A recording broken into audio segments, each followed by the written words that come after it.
Hey everyone, good morning and welcome into Mid Morning. So for this month's segment of Lately at the Library, I have Miss Mona Vance-Ali in studio. Now she's an archivist in the local history department. Yes. And Miss Mona, I just feel like you're so full of wisdom and you've even got, I feel like, stories for us to learn about today. Oh yes, definitely. So one of the things that we have are records that date back to the 1820s. Okay. We specifically focus on Lowndes County history, the history and culture of Lowndes County. And so that can be photographs, maps, diaries, scrapbooks, local government records. Okay. So court cases, city minutes, those types of records, all dating, over 150 years. So those are all made, preserved in our temperature controlled vault and then made publicly available for people to come research. That is so interesting. So I've got to ask, why does it have to be in a temperature controlled vault? Yes, so the temperature is very important. There's certain environmental controls that we have to monitor,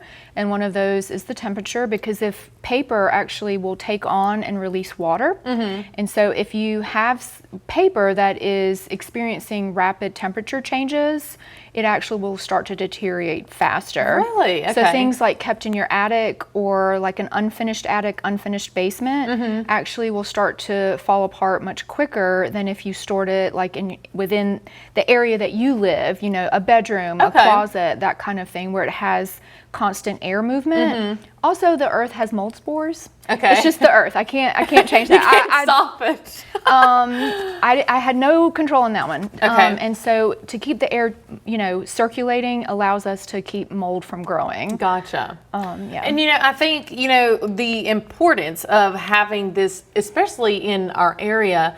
People are like, okay, it's a bunch of old stuff or something. Right. What do you have to say to debunk that, really? Well, I mean, we are like the memory of the county. Okay. And so people come to us when they may be looking for a newspaper article. They may need something for a reunion. They may need something to just show their children their old school yearbook. It's very sentimental, but also very informative. And to not have that just leaves a community without a history and a memory. Gotcha. So it's kind of like really answers to questions. Absolutely. Exactly. Yeah. And there's things that just aren't on the internet. Yes, that is true. And, I think it's more amazing the fact, yes, I could look up a document on the internet. Right. Or I could come in and see this in real life. The original thing. Yes. So people don't want to go see the Constitution and see a copy. No. They want to see the That original. is true. Because it connects you to people of the past. Yes. It just is so much more touching and connecting than just looking at something that is on the internet or a photocopy or something of the sort. And I'm going to assume you are busy, but we are wanting to tell people, if you have an interest in this, y'all are taking volunteers. We are taking volunteers because we have a wealth of projects. Okay. They don't stop. History's made every day. I love that. And it just keeps on coming. And so we have projects that allow us to rehouse records. So for example, this right here is a photographer's collection, Joe Sarconi. And he was a local photographer here in the 50s through the 90s. And it ends up looking like this. So now it's much easier to sort through, to see everything is labeled. And so that's the kind of thing that we need help on. Okay. Because obviously a patron can't go through this without doing damage. Yes, okay. So we don't want to get our fingertips on it or lose an item.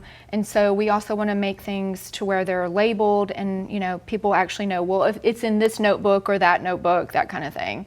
So that's the kind of thing we need help on. And then also we are working on something called the Lantern Project, where we're digitizing and entering into a database, a searchable database, pre-Civil War local government records. So what does that mean? Essentially court records where there's enslaved people. Yes. And so this is an example of one.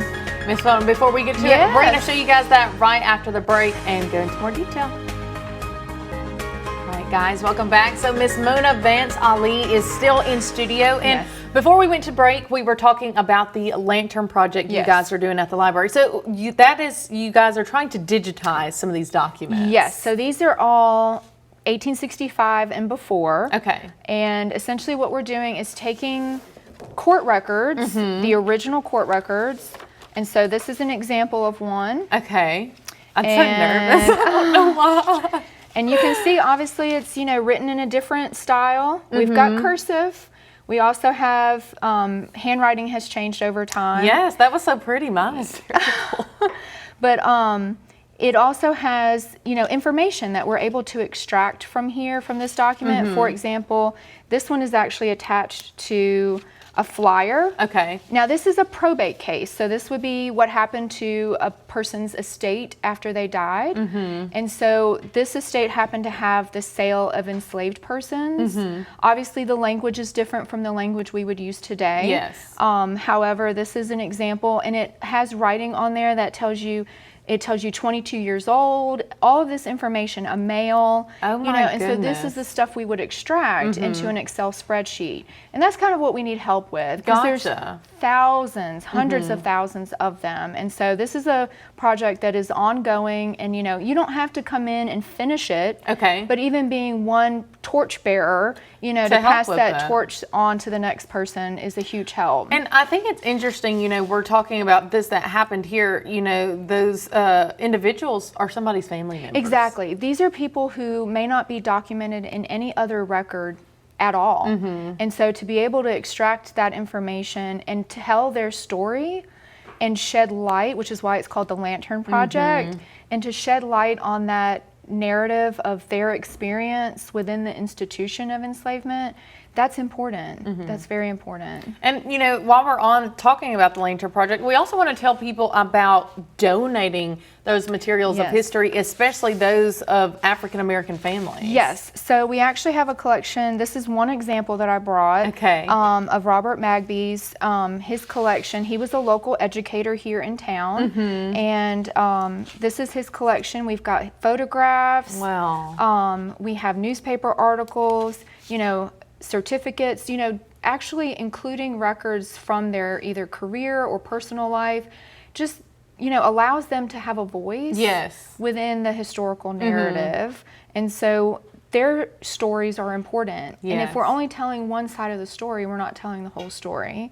So we need to be able to include everyone's voices from Lowndes County. And I also think, being able to recognize him at this point, for all of his work. That is amazing. So if a family member decides, they have these documents they want to donate, do they give you the original copies, or do y'all copy them so they can still keep them, or how does that work? It would be preferred if we had the original, just so that we can always make high quality facsimiles for the family.